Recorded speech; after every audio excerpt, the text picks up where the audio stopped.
नमस्कार दोस्तों, मेरा नाम है गगन और स्वागत है आपका आज के वीडियो में, जहां पे मेरे पास में सफारी है। एक नहीं दो सफारी है। टाटा सफारी जो है उसका फेसलिफ्ट जो है वो यहाँ पे आ गया है और हैरियर जो कि वीडियो आपने लास्ट देखी थी उसकी तरह सफारी में भी काफ़ी सारे चेंजेस हैं। उन सब की एक एक करके बात करते हैं कि क्या चेंज है, क्या होना चाहिए था, कैसा नहीं है, चलने में क्या फ़र्क आया, हर एक चीज़ की। दो सफारी का तो क्या करेंगे, एक जो है हम किसी को दे देते हैं, एक चलाते हैं। ओके, चाबी से शुरुआत करते हैं। चाबी वैसे ही है जैसी बाकी टाटा कार्स की हमने देखी है और वैसे ही है जैसी हैरियर की देखी है। प्लीज़ टाटा अपडेट दिस की for at least Harrier and safari. थोड़ी सी प्रीमियम चाबी जो है वो आप यहाँ पे डेफिनेटली देख ही सकते हो। अभी ये चाबी जो है उसमें ऑब्वियसली आपको फंक्शंस जो है 4 मिल जाते हैं, लॉक अनलॉक, और अगर आपको लोकेट करनी है गाड़ी तो वो, और यहाँ पे आपके पास में बूट जो है वो कंप्लीटली खुल जाता है, बंद हो जाता है, क्योंकि इलेक्ट्रिक टेलगेट जो है वो आने लग गया है। फ्रंट में हैरियर की तरह ही यहाँ पे भी जो है ग्रिल वगैरह सब बदल दी गई है। हैरियर और सफारी में क्या क्या डिफरेंसेस है वो मैं सारे आपको हाईलाइट यहाँ पे कर दूंगा, लेकिन एग्जैक्टली पिन पॉइंट करके एक एक चीज़ अगर आपको जाननी है तो आप हैरियर वाला वीडियो देख सकते हो, उसमें मैंने किया है। बट यहाँ पे जो है आपके पास में सेम हेडलाइट है जैसे हैरियर की, लेकिन सफारी जो है ये यहाँ पे क्रोम में लिखा हुआ है, बहुत ही सुंदर लगता है, वो यहाँ पे एक्स्ट्रा ऐड किया गया। वहाँ पे हैरियर लिखा जैसे कोई चीज़ नहीं आती है। आपके पास में वेलकम लाइट जो है वो यहाँ पे भी दी जाती है। टाटा ने बहुत स्ट्रेस किया है कि हमारा नया फीचर है, प्लीज़ सी इट। हालांकि कभी काम कर रहा है, कभी नहीं कर रहा है। अभी देखो जैसे काम नहीं कर रहा है, लेकिन थोड़ा टाइम पहले काम कर रहा था। हाँ देखो, अभी अभी करेगा, अभी करेगा ये। हाँ, ये तरीका जो देख रहे हो, वेलकम और क्लोजिंग और लॉकिंग अनलॉकिंग पे जो एक तरीके से काम करता है, ये बहुत ही सुंदर जो है यहाँ पे डेफिनेटली लगने लगता है। आपके पास में 360 degree camera, front camera, 2 parking sensors और एडास जो है वो फ्रंट में यहाँ पे लगाया गया है। दोनों साइड आपके पास में रिक्वेस्ट सेंसर जो है वो आते हैं। सफारी जो है साइड में यहाँ पे लिखा हुआ है, काफ़ी सुंदर लगता है। और ओवरऑल ये जो गाड़ी का साइड है मुझे हैरियर का ज़्यादा बेटर लगता है, बट कई लोगों को सफारी ज़्यादा बेटर लगता है। ऑब्वियसली 7 सीटर है तो यहाँ पे मतलब पीछे की तरफ ये वाला एरिया जो है वैसे एक्सटेंड होकर अलग सा अजीब सा लगना ही था। बट एक इंपॉर्टेंट चीज़ ये भी है, 245/55 R19 ये टायर का साइज़ हुआ है। जी हाँ, 19 इंचज़ के व्हील है, बड़े हैं हैरियर के मुकाबले। हालांकि हैरियर डार्क में आते हैं 19 इंचज़ के, बट इसमें जो है नॉन डार्क वर्जन में भी 19 इंच आएंगे और लोअर वेरिएंट में भी अलॉय व्हील्स आएंगे, हालांकि वो थोड़े छोटे आएंगे। बट मेन मुद्दा ये है, यूजुअली आपने देखा होगा कि जब भी व्हील साइज़ बढ़ती है तो राइड थोड़ी सी और स्टिफ हो जाती है और ज़्यादा गड्ढे जो है महसूस होने लग जाते हैं। क्या यहाँ पे भी ये केस है? नहीं, एक्चुअली यहाँ पे उल्टा केस है। मैं बताऊँगा अभी ड्राइव करते हो कि क्या चीज़ कैसी फील हो रही है। बट उसके बाद में पीछे आ जाते हैं, यहाँ पे भी ऑब्वियसली वही चेंजेस हैं जो हमने हैरियर में देखे, सिमिलर सी चीज़ें, वही लाइट वगैरह जो है चीज़ें देखने को मिलती है। ऊपर शार्क फिन एंटीना आपके पास में यहाँ लगा हुआ है और जेस्चर कंट्रोल जो है वो यहाँ पे बूट के लिए भी आता है। पाँव नीचे करो और ये भैया हमारा बूट जो है यहाँ पे ओपन हो जाएगा, इलेक्ट्रिकली रिलीज यहाँ पे हो जाएगा। अब ये थोड़ी सी आवाज़ कर रहा है, कोई ऑयलिंग की ज़रूरत है इसको। फिट एंड फिनिश अभी भी ऐसा कोई टॉप नॉच चीज़ नहीं होगी। जैसे देखो ये काफ़ी ऑड से ये चीज़ें जो है कुछ जगह पे कुछ फीलिंग आती है। बट बूट स्पेस कितना है इंपॉर्टेंट रहता है कई लोगों के लिए। देखो अगर सारी सीटें, जिसमें 6 सीट वाला ये वर्जन है, सारी सीटें अब होगी तो ये मेरा छोटा कैमरा बैग जो है, जो कि एक्चुअली छोटा तो नहीं है, डिसेंट बड़ा है, वो भी यहाँ पे प्रॉपर्ली फिट नहीं हो पाएगा, जो कि थोड़ा सा कई लोगों के लिए अनोइंग हो सकता है। हाउएवर मेन चीज़ें जो है वो यहाँ पे दी गई है। जैसे कि आप देखो यहाँ पे आपके पास में ये जो कहते हैं ना जैक एंड टूल्स वगैरह दिए गए हैं, एक इन्फ्लेटर दिया गया है, और ये जो है टाटा साथ में नहीं देता है, ये एक्चुअली मेरा है। इसके बारे में बात करते हैं। आपसे मैं कोशिश करूँगा कि आपको वीडियोज़ में जो है कुछ इंपॉर्टेंट चीज़ें दिखाऊँ, और उनमें जो है शुरुआत करता हूँ मैं इस पंचर रिपेयर किट से। एमएसी ऑटो की ये पंचर रिपेयर किट है। मैं एक्चुअली इनकी पहले भी यूज़ करता था और मैंने आपको कई बार जिक्र भी किया होगा। एक बार आई थिंक ज़ांस्कर वाली एक वीडियो में मैंने बताया था, टाटा नहीं नॉट टाटा, MG हेक्टर वाली वीडियो में जो है, जहाँ पे हमने यूज़ किया था। बट एमएसी ऑटो की ये जो पंचर रिपेयर किट है एक्चुअली काफ़ी काम की है। पुरानी कंपनी है, 9 साल पुरानी कंपनी है। अमेज़न पे टॉप सेलर्स में से एमएसी कार्ट नाम से है वो। और क्या चीज़ें आती है इसमें, इसको मैंने यूज़ कर लिया है तो कुछ चीज़ों से रैपर्स हटे हुए हैं। बट ये क्या क्या चीज़ों के साथ में आती है, ये देखो एक शैम्पू है, यहाँ पे कुछ फ्यूजेस हैं, यहाँ पे जो है ये पेटेंटेड है एमएसी ऑटो का। ये यहाँ पे ये जो टूल आप देख पा रहे हैं, ये विंडो ब्रेकर है, ये प्रोब है जो कि पंचर के अंदर जाके आपको टायर को जो है अगर सही से मतलब बेसिकली रब करता है वो, और उसके बाद में जो है पंचर सही से फिट होती है। अभी तो फिलहाल मैं ऐसे ही रख देता हूँ। ये यहाँ पे इंपॉर्टेंट चीज़ है, ये अपना रिमूवर है, नेल रिमूवर, कुछ भी कहीं कील वील फंसी हुई है, और इसमें जो है आप स्ट्राइप डाल के पंचर बनाते हो। ये चौक यहाँ पे है, यहाँ पे कटर है, यहाँ पे आपके पास में अडेसिव जो है वो यहाँ दिया गया है। और आपके पास में इंपॉर्टेंट चीज़, मुझे एक्चुअली इसका यूज़ ज़्यादा समझ में नहीं आया, बट एक्चुअली मैं तो कुछ और काम के लिए लेता हूँ। प्लायर जो है वो यहाँ पे है। ये मुझे एक्चुअली जब पिछले वाला किट था उसमें मेरे को समझ नहीं आया बॉटल दी क्यों गई है। ये क्लिनिक प्लस, तो मैं ऐसा सोच रहा था क्या पता कुछ काम के लिए दिया गया हो, फिर समझ में आया इस बॉटल में पानी भरो, क्लिनिक प्लस लगा के आप जहाँ पंचर हुआ है उस एग्जैक्ट लोकेशन पे देख सकते हो कि पंचर हुआ है नहीं हुआ, वो लीकेज समझ में आता है। ये मैं ग्लव्स कभी यूज़ नहीं करता, बट हाँ अंदर आपको मिलते हैं और अच्छी चीज़ है। आप कई लोग होते हैं जिनको हाथ गंदे नहीं करने, उनके एक्चुअली ये काम की चीज़ है। इंपॉर्टेंट चीज़ यहाँ पे है, ये आपके पास में 10 स्ट्राइप्स मिलती है, एयर सील्ड पैक में मिलती है, तो लीक वीक मतलब जो सूखते नहीं है। और यहाँ पे एक्चुअली पीछे आपको शायद दिख रहा हो नहीं दिख रहा हो, बट यहाँ पे ये एक्स्ट्रा जो है वो भी आते हैं, नोज़ल के जो कवर्स होते हैं ब्लैक कलर वाले, वो ये भी एक इंपॉर्टेंट चीज़ है। कई लोगों का लीक हो जाता है वॉल, तो वॉल जो है वो भी एक एक्स्ट्रा आपको मिलता है। तो मोटा मोटी काफ़ी चीज़ें मिलती है, काफ़ी बढ़िया कंपनी है, और ये मतलब काफ़ी बढ़िया किट जो है ये बना के देते हैं। अब तो इस पैकेट वैकेट में भी आता है, और ये जो अगर आपको ख़रीदना हो तो इसका लिंक मैं दे दूंगा अमेज़ॉन का। वैसे भी अभी अमेज़ॉन पे वो फेस्टिवल सेल्स वगैरह चल रही होगी। किधर से बंद करते हैं भाई इसको, इधर से तो करते थे। हाँ, तो वैसे भी अभी अमेज़ॉन पे वो फेस्टिवल सेल्स वगैरह चल रही होगी, तो लिंक नीचे डिस्क्रिप्शन में दिया हुआ है, आप वहाँ से खरीद सकते हैं इसको। बढ़िया चीज़ है, एक्चुअली काम की चीज़ है। ऐसी छोटी मोटी चीज़ें आपको रखनी चाहिए। ये एक हाथ से बंद होगा कि मुझे दोनों हाथ लगाने पड़ेंगे? हो जाएगा। तो ये चीज़ें हैं, ऑर्गेनाइज में इसको बाद में कर लूँगा। हम लोग हर बार कैरी करते हैं इसको। तो ये बातें हैं। बूट जो है वो थोड़ा छोटा सा ही है, उसमें कुछ ऐसी खास बड़ी चीज़ जो है नहीं है। इलेक्ट्रिकली बंद हो जाता है, which is a good thing. अब फिर से आवाज़ की, ये पता नहीं आवाज़ क्यों कर रहा है, बट हाँ आप चलते हैं अंदर, और मैं अंदर आपको बाकी चीज़ें बताता हूँ कि क्या कुछ चीज़ें कैसी है। ऑटोमेटिक ये यूनिट है, और मुझे सफारी और हैरियर में ऑटोमेटिक ही हमेशा से ज़्यादा लॉजिकल लगा है। क्यों लगा है उसकी बात राइड करते वक्त करेंगे, बट फिलहाल तो चालू करता हूँ। भयंकर गर्मी है भाई, पुणे में मैं अभी हूँ, और काफ़ी गर्मी है एक्चुअली यहाँ पे हो रखी है। बंद नहीं हुआ क्या? आई थिंक नहीं हुआ, अब हो गया। ओके, तो यहाँ पे जो है सीट में करता हूँ पीछे, और आपको एक एक चीज़ बताता हूँ कि क्या कुछ कैसी लग रही है। एक्चुअली इसका इंटीरियर ज़्यादा बेटर समझ में आ रहा है मुझे टॉप एंड हैरियर के मुकाबले। उसका हैरियर का थोड़ा और लगता है, और मुझे लगता है सफारी की ही सेल्स भी ज़्यादा होंगी, तो वो वाली चीज़ें हैं। अभी चीज़ें सेम हैं, प्लास्टिक वगैरह जो यूज़ किया गया है, मटेरियल जो यूज़ किया गया है वो हैरियर के मुकाबले, वो पिछले वाली सफारी से यहाँ पे काफ़ी कुछ चीज़ें चेंज की गई है। यहाँ पे हार्ड टच है, यहाँ पे soft touch perforated for leather जो है उसका इस्तेमाल किया गया है। यहाँ पे अच्छा सा ग्रैब करने के लिए है, वन टच कंट्रोल ड्राइवर को मिलेगा। बाकी सब जनों को पावर विंडोज़ जो है वो डेफिनेटली यहाँ पे दी गई है। उसके बाद में आपके पास में यहाँ पे ये एम्बियंट लाइट नीचे रन करती हो, देख रहे हो ग्रीन कलर की, चेंज कर सकते हो। बहुत ही अच्छी नीटली इंटीग्रेटेड है। स्टार्ट स्टॉप बटन यहाँ दिया गया है। बड़े बॉटल होल्डर्स है, कोई भी इशू उसमें ऐसा कुछ नहीं है।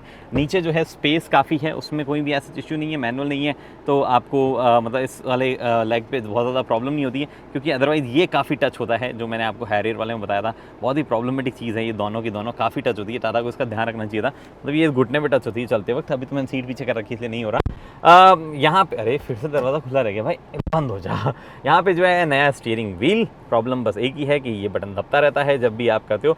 इसमें थोड़ा शायद कम दबेगा, क्योंकि बार बार गियर चेंज करने के लिए आपको हाथ ऊपर नहीं ले जाना है, बट हाँ दबता है, इसलिए मैंने आपको बता दिया। टाटा के इल्यूमिनेटेड लोगो भाई, हल्का सा टैप करने में बच जाता है। देखो ये अपन दम, देखो बहुत ही इजीली दब जाता है, जो कि नेक्सॉन में जो है वैसा नहीं दब रहा था। तो वो थोड़ा सा और यहाँ पे चीज़ ज़रूर है। ये आपके पास में इधर कंट्रोल से सारे के सारे कॉल वॉल से रिलेटेड, इधर आपके कंट्रोल से म्यूज़िक आपको आगे पीछे करना, वॉइस कमांड वगैरह देना हो तो वो आप कर सकते हो। एलेक्सा कमांड जो है वो यहाँ पे चलता है, और हे टाटा अगर आप बोलोगे तो वो भी यहाँ पे चलता है। मैं फ्लो में बोल रहा हूँ तो इसलिए जो है ये नहीं मान रहा है। यहाँ पे आपके पास में कंट्रोल जो है उसमें एक कंट्रोल आप एक्स्ट्रा देख पा रहे हो मैनुअल में, जो आपको नहीं मिलेगा वो है ये अडेप्टिव क्रूज़ कंट्रोल। मैनुअल में नहीं आता है, इसमें आपको दिया जाएगा। ऊपर क्रूज़ कंट्रोल, इधर लिमिटर नहीं दिया गया है। और यहाँ पे जो आप देख पा रहे हो ये MID जो है उसमें टॉगल करने का सिस्टम आपके पास में, और ये लेन कीप असिस्ट आपको अगर ऑन करना हो तो वो आप यहाँ पे जो है कर सकते हो। हालांकि अभी अपकमिंग फीचर्स की लिस्ट में शामिल किया गया, जो दबा रहा हूँ तो बोल रहा है upcoming feature contact service centre for details. जी हाँ, ये अभी इस गाड़ी में ये पर्टिकुलर फीचर जो है लेन कीप असिस्ट वाला एक्टिव नहीं है, बाकी सारे फीचर्स तो एक्टिव है ही। हमें एक एक करके बाकी चीज़ों की बात बताता हूँ। बाय द वे स्टीयरिंग जो है वो एडजस्टमेंट उसका यहाँ पे डेफिनेटली होता है। कहाँ गया एडजस्टमेंट, ये यहाँ पे जो है टिल्ट और टेलीस्कोपिक दोनों तरह से होता है।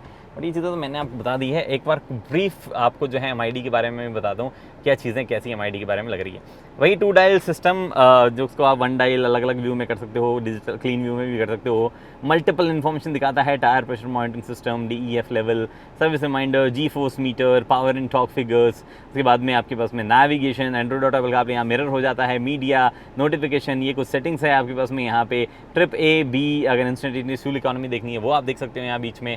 और भी बहुत सारी चीज़ें जो है यहाँ आपको देखने को मिलती ही है, कोई भी उसमें ऐसे डाउट जो है वो नहीं है। और आपके पास में दोनों तरफ अलग अलग चीज़ें हैं। यहाँ पे आपके पास टैकोमीटर है, दूसरी तरफ आपके पास स्पीडोमीटर है, मल्टीपल इंपॉर्टेंट इन्फॉर्मेशन है। इस गाड़ी में 6 सीट्स है, तो यहाँ पे एक्चुअली दिखाता भी है 6 सीट्स का, एक इंडिविजुअल सीट का रिमाइंडर। तो जो एल्ट्रो किया गया है 6 सीटर में 6 वाला, 7 सीटर में 7 वाला, वेरी नाइस। टाटा ने कुछ जगह तो डेफिनेटली अटेंशन टू डिटेल का जो है ध्यान यहाँ पे रखा ही है, उसमें उनको जो है शाबाशी देनी हमको चाहिए। बट अच्छा डिजिटल 10.25 इंच का स्क्रीन है। यहाँ पे आपके पास में ऑटो IR भी है, ऑटो रेन सेंसिंग वाइपर जो है वो भी है। यहाँ पे आपके पास में ऑटोमेटिक हेडलैम्प जो है उसका कंट्रोल दिया गया है। अच्छे कंट्रोल से कोई भी इशू नहीं है। पैडल शिफ्टर जो है वो भी आपको ऑटोमेटिक के साथ में दिए गए, वो यहाँ मिलते हैं आपको। ये आपके पास में और बड़ी स्क्रीन, छोटे वेरिएंट्स में मतलब लोअर वेरिएंट्स में छोटी स्क्रीन आएगी 10.25 वाली, ये 12 पॉइंट समथिंग वाली है। अब ये वाली स्क्रीन जो आप यहाँ पे देख पा रहे हैं, अगेन कुछ टाइम पे थोड़ी सी स्लो चलती है, अदरवाइज मोस्टली सही चलती है। एंड्रॉइड ऑटो पे आपको वायरलेस मिलता है, अच्छी बात है। AQI जो है ये डिस्प्ले करती है, वो भी अच्छी बात है। और साथ ही में आपको जो है कुछ और चीज़ें अमेजॉन एलेक्सा आएगी। बाय द वे मैं ये कम कर लेता हूँ, हवा बहुत तेज़ हवा चल रही है, थोड़ा कम हो जा भाई, थोड़ा कम हो जा। ओके, और एक्चुअली पीछे से भी आवाज़ आ रही है, आई थिंक इनकी रियर वाला लास्ट वाले रो में एसी चल रहा है। अभी मैं लास्ट रो में आपको लेके चलूँगा, वहाँ कैसा क्या स्पेस है। बट ये बढ़िया काम करता है। JBL मोड्स आते हैं, 10 स्पीकर JBL सिस्टम आता है, जिसमें एक स्पीकर यहाँ 4 दरवाज़ों पे, 4 ट्विटर और एक सब वूफर पीछे जो है वो आपको मिलता है। अलग अलग मोड्स वगैरह जो है यहाँ पे दिए ही गए हैं। अच्छी साउंड एक्चुअली इस गाड़ी से, हाई साउंड सिस्टम जो है बहुत ही बढ़िया है इस गाड़ी का। उसके बाद में हम आते हैं, एक्चुअली हाँ कई लोगों को कंपेयर करना हो तो it's now almost par with MG का जो हेक्टर का इन्फिनिटी साउंड सिस्टम आता था, उसके बराबर जो है यहाँ पे हो गया है। बट हाँ, ये सब चीज़ें इसमें मिलती है आपको, और फ्लूइड है स्क्रीन, कभी कभार थोड़ी सी रुक जाती है, तो थोड़ा सा इशू जो है वहाँ पे है। AC यहाँ पे नीचे दिया गया है, डुअल जोन क्लाइमेट कंट्रोल आता है, इससे क्लाइमेट को कंट्रोल करना पड़ता है। और मैंने आपको इसकी प्रॉब्लम जो है एरर बताई थी, यहाँ पे बताता हूँ कि अपार्ट फ्रॉम द फैक्ट कि ये टच स्क्रीन है और ये टच करके थोड़ा सा, जैसे कि ये हज़ार्ड वाला फ्लैशर जो है ये टच पे नहीं होना चाहिए था, लॉक वाला टच पे नहीं होना चाहिए था। एक और प्रॉब्लम है इसको, ये कभी कभी कुछ रैंडम जगहों से भी जो है कुछ चीज़ें उठा देता है। एक्चुअली ये वाली स्क्रीन नहीं उठा रही है, हाँ ये वाली हाँ उठा रही है। देखो ये मैंने यहाँ दबाया जिसमें कुछ भी चीज़, आप भी जाओ, यहाँ दबाया जो कि एक बार रुक भाई, रुक, थोड़ा स्लो हो। एक तो थोड़ा सा टच रिस्पॉन्स कुछ जगह अजीब सा है, और कभी कभार कुछ रैंडम एरिया से भी जो है कोई कमांड उठा लेती है इधर उधर से, अगर आप हल्का सा एक्स्ट्रा दबा दो तो वो वाली चीज़ है कि इस पैनल में भी जो है कुछ इनकन्सिस्टेंसी वाली चीज़ रहेगी। भाई तुम पीछे हो जाओ ना एक बार। हाँ तो अरे स्लो क्यों काम करता है, तो इसकी जगह डेफिनेटली एक नॉब दी जानी चाहिए थी कुछ इंपॉर्टेंट चीज़ों के लिए। बाकी ठीक है, मतलब जो दिया गया है उसके लिए एक वेलकम चेंज ये है कि वो थोड़ा सा मॉडर्न लगता है, बाकी तो कुछ खास नहीं है। यहाँ पे आपके पास में ये इंपॉर्टेंट चीज़ कई लोगों को लगती है, ऑफ रोड मोड्स वगैरह दिए गए हैं। हालांकि फ्रंट व्हील ड्राइव SUV है, ज़्यादा कुछ ऑफ रोडिंग कैपेबिलिटीज़ नहीं है, बट इसको मैं आपको ट्राई करके दिखाऊंगा, एक अच्छी सी इंटरेस्टिंग चीज़ बताऊंगा इसके बारे में भी ड्राइव करते वक्त। यहाँ पे एक 45 वॉट और एक USB-A जो कि एंड्रॉइड और एप्पल कारप्ले के लिए, यहाँ पे वायरलेस चार्जर जो कि डिसेंटली फास्ट है, कोई भी इशू उसमें भी नहीं है सच। यहाँ पे आपके पास में लैंड रोवर से एज इट इज़ उठाया हुआ गियर सेलेक्टर है, जिसको टाटा E-शिफ्टर कहता है। थोड़ी सी क्वालिटी लैंड रोवर से कमज़ोर है, बाकी दिखता है एकदम सेम से भाई, और काफ़ी सही काम भी करता है, कोई भी इशू ऐसा जो उसमें नहीं मिला है। अनलाइक जैसा हमने नेक्सॉन में देखा था ट्रांसमिशन मेल फंक्शन वगैरह, यहाँ पे जो है मेल फंक्शन वगैरह नहीं हो रहा है। बाय द वे मोस्टली लोगों को पता ही होगा कि इंजन जो है वो फिएट सोर्स किया जाता है, और ये जो ट्रांसमिशन जो है ऑटोमेटिक Hyundai से सोर्स किया जाता है, तो वो चीज़ यहाँ पे जो है लगी हुई है। ये आपके पास में electric parking brake, auto hold बढ़िया काम कर रहा है, कोई भी दिक्कत उसमें भी नहीं है। ये आपके पास में यहाँ पे हो गया 2 कप होल्डर, यहाँ पे एक टाइप A टाइप C, एक 12 वोल्ट का सॉकेट, और आपके पास में कूल्ड ग्लव बॉक्स जो है वो भी मिलता है। ये ग्लव बॉक्स कूल नहीं है लेकिन बड़ा है, अच्छी बात है। ऊपर लैपटॉप रखने की जगह दी गई है, इल्यूमिनेटेड भी वहाँ पे वो है, और यहाँ पे आपके पास में अवेलेबल है electrochromic mirror, LED lightings, good. आपके पास में फुल पैनोरामिक सनरूफ यहाँ पे मिलती है। प्लीज़ चलती गाड़ी में सनरूफ से बाहर ना निकलें, ये मेरी आपसे दरख्वास्त है, ये नियम है, ये लॉ है। अगर नहीं फॉलो करोगे तो कभी ना कभी जेल आप जो है चले जाओगे इस चक्कर में। बट हाँ, यहाँ पे जो है सनरूफ आपको मिलती है। अगर आपको सनशेड को या सनरूफ को किसी पॉइंट पे रोकना है या सनशेड खोलना है सिर्फ, तो एक्चुअली बीच में दबाओ और इसको पीछे करो, ऐसे जो है ये काम करता है। बट अभी मैं बंद करता हूँ, इतनी तेज़ भयंकर तेज़ धूप जो हो रही है कि ये सब कुछ गर्म कर देगा। अच्छी बात ये है कि कम्प्लीटली शेड जो है ये कर दे देता है, कम्प्लीटली ब्लैकआउट कर्टन ऊपर की तरफ लगाता है। ऊपर आपके पास में ये अवेलेबल है यहाँ पे वैनिटी मिरर, वैनिटी लाइट, और ये एक्सटेंड नहीं होता है, ना ही हैरियर में होता है, ना ही इसमें होता है। अब यहाँ पे जो SOS के बटन वगैरह जो है वो भी दिए गए हैं, ये डमी बटन एक यहाँ पे प्लेस किया गया है। अब मैं आपको लेके चलता हूँ रियर सीट्स पे, जहाँ पे कुछ इंपॉर्टेंट चीज़ हम डिस्कस करने वाले हैं। बाय द वे ऐसे रियर सीट पे नहीं जाता हूँ, अपनी सीट एडजस्ट करते करते मैं आपको एक चीज़ बताता हूँ, ये कोई यहाँ चुपता है यार, दिस इज नॉट फाइन। ये बाय द वे ये जो सीट्स हैं ये सेम हैरियर जैसी सीट्स हैं, डिसेंटली कंफर्टेबल है फ्रंट सीट, कोई ऐसा खास उसमें प्रॉब्लम जो है मेरे को नहीं गिनानी है, थोड़ी छोटी है वो प्रॉब्लम यहाँ पे है। ये आपके पास में इसमें एक्स्ट्रा मिलता है आपको, ये जो पीछे वाले बंदे के काम की चीज़ है, ये इलेक्ट्रिकली सीट एडजस्ट हो जाती है, और आप कोई भी वेरिएंट ले लें आपको सीट एडजस्टमेंट, हाइट्स एडजस्टमेंट जो है वो तो डेफिनेटली मिलेगा। अब इलेक्ट्रिक मिलेगा कैसे मिलेगा, वो अलग अलग वेरिएंट पे डिपेंड करता है। अब इस सीट में वेरियस मोड्स आते हैं, पहला तो मतलब सॉरी मोड्स क्या मेमोरी फंक्शन आते हैं, 3 मेमोरी फंक्शन आपको, वेंटिलेशन जो है वो दिया जाता है, दोनों सीट्स में मिलता है फ्रंट में। यहाँ पे आपके पास में 6 वे एडजस्टमेंट जो है सीट का है, वो मैं अभी नहीं करता हूँ क्योंकि मैंने अपने हिसाब से सीट जो है वो एडजस्ट यहाँ पे कर रखी थी। रियर जगह पे चलते हैं भाई। इंपॉर्टेंट है सफारी के लिए पोजीशन कि क्या कुछ चीज़ें कैसी रहती है। सबसे पहले मैं एक इंपॉर्टेंट चीज़ हाईलाइट करना चाहता हूँ, वो है स्टोरेज स्पेस। ये देख रहे हो आप, यहाँ पे भी स्पेस है, यहाँ पे भी मतलब सही तरीके से काव एक स्पेस को कर लिया गया, जो कि अच्छी चीज़ यहाँ पे है। अब इसको करते हैं बंद। Welcome change, thank you Tata ये देने के लिए, बहुत ही बढ़िया चीज़ यहाँ पे है। जिन कंपनी ने देना नहीं शुरू किया प्लीज़ देना शुरू कर दो। यहाँ पे आपके पास में डिसेंट स्पेस है, थोड़ा सा पाँव टकराता है, बट नी रूम जो है वो बहुत ही अच्छा है, कोई भी इशू उसमें नी रूम में नहीं है। इशू है इन सीट्स में। ये जो सीट्स आप देख पा रहे हो, बढ़िया सीट्स एक्चुअली टेक्निकली है ये, मतलब बड़ी बड़ी सीट्स है, कोई भी इशू क्या इशू होगा, मतलब दिखती बड़ी है बट एक्चुअली उतनी बड़ी नहीं है, थोड़ी सी छोटी है। मेरे जैसे आदमी को फील होने लग जाता है तो 5 फुट 10 इंच 5 फुट या 6 फुट के बंदे को डेफिनेटली छोटी फील हो सकती है, थोड़ी अनकंफर्टेबल फील हो सकती है।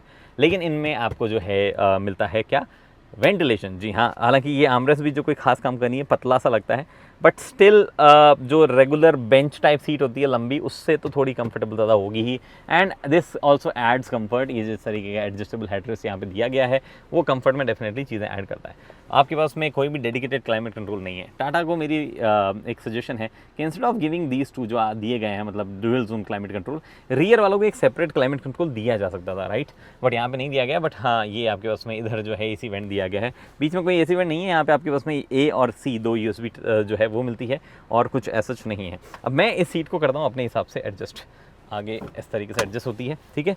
मैं शायद इस पोजीशन पे एक्चुअली थोड़ा सा पीछे इस पोजीशन पे कंफर्टेबली बैठूंगा। हालांकि ये थोड़ा सा ऐसा ना, ये सेम सीट यहाँ आगे पीछे कर दी गई है, एक अलग से सीट लगानी चाहिए थी, बट उस वजह से थोड़ा सा कम कंफर्टेबल है। ऐसे चौड़ी टांगे जो ऐसे फैला के नहीं बैठता, ऐसे बैठना पड़ेगा मुझे, क्योंकि थोड़ा सा अनकंफर्टेबल हो सकता है। ऊपर कोई दिक्कत नहीं है, ऊपर काफ़ी जगह है, कोई भी इशू यहाँ पे नहीं है। लाइट जो है वो भी यहाँ पे दी गई है, एक LED लाइट दी गई है। रियर में मैं चलता हूँ और वहाँ मैं आपको दिखाना चाहता हूँ। एक्चुअली इधर तो सामान पड़ा है, क्योंकि पीछे बिल्कुल भी बूट बसता नहीं है, तो मुझे ये सीट भी एडजस्ट करनी पड़ेगी और मुझे फिर आपको बताना पड़ेगा कि क्या कुछ चीज़ें कैसी लग रही है। ये वाली सीट थोड़ी सी आगे है, इसलिए है क्योंकि इसमें आगे स्पेस थोड़ा ज़्यादा होता है, तो उस हिसाब से थोड़ा सा बेटर यहाँ पे है, तो मैं इसमें थोड़ा सा आपको थोड़ा सा एक्स्ट्रा स्पेस मुझे यहाँ मिल जाएगा, ठीक है। ये मैंने अपने हिसाब से कंफर्टेबल पोजीशन पे डाल दिया है।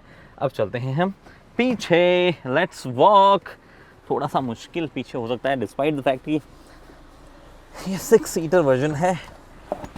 ओके, थोड़ा सा मेरा सामान यहाँ पड़ा है, इसको मैं थोड़ा कम करता हूँ भाई, बहुत शोर कर रहा था ये पीछे।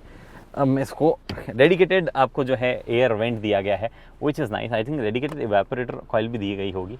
जिस तरीके से फील आ रहा है उस हिसाब से लग रहा है प्रॉपर ठंडी हवा जो है यहाँ से आ रही है, विच इज़ गुड। आपके पास में यहाँ पे स्पेस कैसा है, एक्चुअली देखो थाई सपोर्ट तो कुछ नहीं है सीट में, बट अगर ये 6 सीटर वर्जन आप लेते हो तो एक्चुअली 6 एडल्ट जो है वो बैठ सकते हैं। एक बंदा अपना पाँव ऐसे कर सकता है, दूसरा बंदा उस तरफ जो है ऐसे रख सकता है, तो आप निकाल सकते हो, मतलब 200-300 किलोमीटर निकाल सकते हो दिन में, या उससे ज़्यादा भी निकाल सकते हो एक्चुअली, डिपेंडिंग कितने बड़े फिजिक के बंदे। यहाँ पे स्पेस आपके पास में एक ए और टाइप सी यहाँ पे भी दी गई है। क्या ही चीज़ें दी गई भाई साहब, देखो एक टाइप सी आगे, एक टाइप सी टाइप पे आगे, फिर यहाँ पे तो 3 टाइप हो गई, 3 टाइप सी होगी। वो जो अंदर दिया गया है आपको, उसमें भी जो है आपको टाइप सी और टाइप दी गई, 4 हो गई, ठीक है। एक वो टाइप सी जो सबसे आगे वाली वो 45 वॉट की लैपटॉप जैसी चीज़ चार्ज लगा सकते हो आप। तो खूब सारे चार्जर जो टाटा ने यहाँ पे दे दिए हैं। डेडिकेटेड सी वेंट यहाँ पे है। यहाँ पे अगेन LED लाइट्स दी गई है, जो कि आप जब बूट अगर यूज़ कर रहे हो इसको कंप्लीटली सीट को फोल्ड करके, तो उसके भी काम आती है। यहाँ पे भी 3 पॉइंटर सीट बेल्ट जो दिया गया है, और इन सीट बेल्ट में भी प्रॉपर सेंसर लगा हुआ है, वेट सेंसर, जो कि वहाँ आगे डिस्प्ले करता है MID पे कि भैया कोई बंदा पीछे बैठा है, उसने अभी तक सीट बेल्ट नहीं लगाया है, which is a very nice thing. Tata ने हर जगह प्रॉपर वेट सेंसर ऐड किया गया है, बहुत ही अच्छा टाटा कमेंडेबल जॉब यहाँ पे आपने किया है इस काम में। तो चलो अब इसको ड्राइव करते हैं, जिसमें एक्चुअली कुछ हसीन खुलासे मैं करता हूँ। ओके जी, तो मैं शुरुआत ड्राइविंग की जो है वो वैसी जगह से कर रहा हूँ जहाँ पे थोड़े गड्ढे वड्ढे हैं, जानबूझकर, because I have found something, और वो ये कि एक्चुअली हैरियर से बेटर राइड क्वालिटी है इस पर्टिकुलर गाड़ी की, एंड उसका श्रेय जो है मे बी थोड़े से जो डिफरेंट सस्पेंशन ट्यून किए गए हैं उसको जाता है, या मे बी जो यहाँ पे टायर्स लगे हुए हैं जो कि एक्चुअली स्लाइडली बेटर है उसको जाता है। एक्चुअली ये गाड़ी ज़्यादा बेटर फील होती है, हैंडल तो थोड़ी बुरी होती है ये गाड़ी, बट फील थोड़ी सी ज़्यादा बेटर होती है हैंडलिंग वैंडलिंग के मामले में, जो इतनी ज़बरदस्त नहीं है। ESPs एक्चुअली टाटा के ना थोड़े से हैं, थोड़े से ऑड काम करते हैं, बट हाँ यहाँ पे जो है अब आ गए हम रोड पे। तो मोटा मोटी ये गाड़ी एक्चुअली ख़राब सड़कों पे ज़्यादा बेहतर चलती है। मे बी मतलब वो जो ब्रिजस्टोन इकोपिया जो हैरियर में लगे हुए थोड़े से सही टायर नहीं है इस गाड़ी के लिए, वो एक सिचुएशन जो है डेफिनेटली यहाँ पे होती है ख़राब रास्तों पे जो अपने गड्ढे वड्ढे आते हैं उस पर। लेकिन हाँ, अगर आप जैसे मैं अभी ऐसी सड़कों पे गया हूँ, ऐसी सड़कों से तेज जाएंगे तो आवाज़ ज़रूर जो है सस्पेंशन से अंदर आती है, उसमें कोई डाउट नहीं है। They are not like benchmark type बना दो कि ये बेस्ट टू बेस्ट सस्पेंशन यही है, वैसा तो नहीं है। बट हाँ, this is more planted, this is more mature, this is more कहते हैं ना comfortable ride if you compare it to Harrier. तो वो एक चीज़ यहाँ पे, अगर आप हैरियर लेना चाह रहे हैं और आपको हल्का सा भी दिमाग में द्वंद है तो आप आई थिंक सफारी के साथ में जा सकते हैं। आपके पास में नॉट जस्ट सीट्स बट ये भी एक अच्छा खासा आपके पास में चीज़ है। उसके बाद में बाकी सब चीज़ें, विजिबिलिटी ए पिलर की वजह से थोड़ी सी बुरी है, बाकी ओके है, कोई भी इशू नहीं है।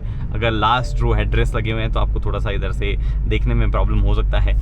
उसके बाद में रही बात आपके पास में बाकी आसपास के एरिया की, तो वो आप 360 डिग्री कैमरा और पार्किंग सेंसर्स की मदद से दे सकते हैं। Parking sensors I believe rear front दोनों में दो दिए गए हैं। लोअर वेरिएंट में तो थोड़ी ज़्यादा होना चाहिए जिनमें 360 डिग्री नहीं आता है। बाकी तो ऐसा मुझे कुछ भी कंप्लेन करने लायक चीज़ नहीं है। एडास के फीचर्स में यहाँ पे एडेप्टिव क्रूज कंट्रोल जो है वो एक्स्ट्रा मिलता है। अनफॉर्चुनेटली हमें ज़्यादा टेस्ट करने को नहीं मिला। ब्लाइंड स्पॉट और जो दरवाज़ा ओपन होने पर जो वार्निंग आती है वो सब चीज़ें जो है वो अच्छे से काम कर रही थी, उसमें कोई भी इशू ऐसा हमें फील हुआ नहीं। इंजन लेन डिपार्चर वार्निंग भी जो है सही काम कर रहा है। इनफैक्ट यहाँ पर कोई लेन बनी हुई नहीं है फिर भी वो कैच कर रहा है बॉर्डर की वजह से, तो वो सही काम कर रहा है। हाँ, बट हमें वो जो नया चीज़ है एडेप्टिव क्रूज कंट्रोल वगैरह वो देखने का मौका नहीं मिला है। उसके बाद में आपके पास में एक और चीज़ यहाँ पे है, वो ये कि गाड़ी का इंजन 6 स्पीड का ये ट्रांसमिशन जो कि हुंडई से लिया गया है, ये एक्चुअली थोड़ा सा नॉइजी है मेरे ख्याल से। इंजन तो है ही पहले से नॉइजी, ये ट्रांसमिशन भी नॉइजी, तो इस वजह से मैनुअल से ज़्यादा आवाज़ आपको जो है ऑटोमेटिक में आने वाली है। बट आई स्टिल सजेस्ट कि आप लेना ऑटोमेटिक ही, बिकॉज मैनुअल में बार बार ये फिडल करते हुए ये टच होता है, थोड़ा सा बुरा वो लगता है। क्लच थोड़े टाइम में हार्ड हो जाता है, गियर बॉक्स नॉची है, वो सब प्रॉब्लम्स आपकी यहाँ पे इराडिकेट हो जाती है। On the other hand problem क्या होता है, थोड़ा सा ऑब्वियसली पैसे भी एक्स्ट्रा लगेंगे और थोड़ा सा फ्यूल एफिशिएंसी जो है वो भी वहाँ पे कम हो जाता है। तो वो जो ट्रेड ऑफ है कि भैया फ्यूल एफिशिएंसी और इनिशियल पैसे, आई थिंक अगर आप मोस्टली हाईवे पे नहीं चलते हैं तो आपके लिए वो सेंसिबल चीज़ है। मतलब ऐसा मान लो कि आप टाइमिंग के हिसाब से मानो कि मैं 50% टाइम सिटी में व्यतीत करता हूँ, किलोमीटर को छोड़ो एक बार काउंट मत करो, पर टाइम अगर आप 50% सिटी में व्यतीत करते हो तो आप डेफिनेटली फिर जो है ऑटोमेटिक के साथ में ही जाना, प्लीज़ मैनुअल के साथ में जाके परेशान हो जाओगे। हाँ, अगर आप सवाल ये पूछोगे कि इस गाड़ी के साथ में जाऊँ या एक्सयूवी के साथ में जाऊँ या इस गाड़ी के साथ में जाऊँ स्कॉर्पियो के जाऊँ, तो that's a different situation all together. मेरे ख्याल से वहाँ पे और भी बहुत सारी चीज़ कंसिडर की जाने वाली है। मुझे अच्छे से याद है कि मोस्टली लोग जो इनिशियली एक्सयूवी सफारी के साथ हैरियर सफारी के साथ में जा रहे थे वो एक्सयूवी की लॉन्ग वेटिंग की वजह से जा रहे थे, जो कि अब उतना केस नहीं है। हालांकि अभी भी उस पर थोड़ी बहुत वेटिंग तो है ही। टाटा ने फॉर्चुनेटली ये काम बहुत सही किया था, उन्होंने वेटिंग को बहुत सही कंट्रोल कर लिया था हमेशा उनके अपने लिए, तो उनको ज़्यादा इश्यूज़ उसकी वजह से कभी आए नहीं थे। बाकी हाँ, चलने वाले में अच्छी है, ब्रेकिंग एकदम श्योर फुटेड है, कोई भी ब्रेकिंग में ऐसा कुछ खास इशू नहीं लगता है, एकदम बढ़िया जैसे लगाना चाहते हो उसे काम करता है। फॉर सम रीज़न ये गाड़ी ऐसे टेढ़ी कट रही है बार बार, इट्स नॉट द रोड, एक गाड़ी वो स्टीयरिंग ये टेढ़ा कट रहा है ऐसे बार बार। I don't know what is the reason, थोड़ा अलाइनमेंट आउट हो सकता है, उस वजह से ही हो सकता है मोस्ट लाइकली। बट हाँ, ये टेढ़ा कट रहा है, ये मुझे आपको बताना था। बाकी तो टर्निंग रेडियस काफ़ी ठीक है, मतलब बहुत ज़्यादा तो नहीं, ठीक है इसका। हम चलते हैं वापस और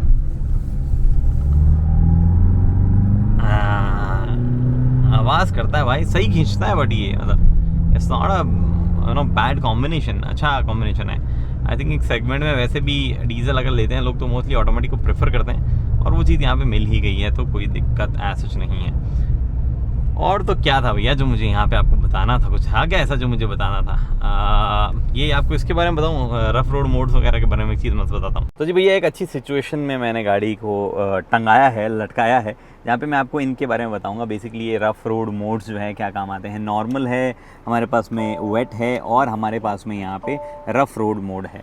थोड़े स्लो काम करते हैं, हालांकि ट्रैक्शन कंट्रोल बेस्ड है, फटाफट काम कर सकते हैं, बट फिर भी डेमोन्स्ट्रेशन जो है उसका मैं करके बताता हूँ आपको कि क्या सिचुएशन है। तो मैंने जो है गाड़ी को एक बहुत ही नॉर्मल सी टेरेन पे लगाया, मतलब निकलने को यहाँ पे कोई भी गाड़ी निकल जाएगी। हाउएवर सिचुएशन क्या हो रही है ना कि यहाँ पे थोड़ा सा टायर फंस गया है, मतलब यहाँ पे बेसिकली हल्का सा उसके सामने ऑब्स्टिकल टाइप चीज़ है।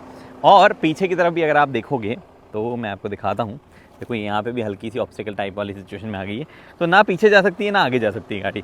बेटर सिचुएशन आगे जाने की ही है, लेकिन गाड़ी जब आगे जाना चाहती है तो क्योंकि यहाँ पे ये सस्पेंशन थोड़ा ऊपर हो रखा है तो ये टायर फ्रीली रोटेट कर रहा है, ठीक है। अब गाड़ी आगे जा नहीं पा रही है, लेकिन क्योंकि ट्रैक्शन कंट्रोल मोड्स है तो ट्रैक्शन कंट्रोल क्या करता है, जो टायर फ्री घूम रहा है उसको लिमिट करने की कोशिश करता है, उस पर जो है बैरियर सा लगा देता है।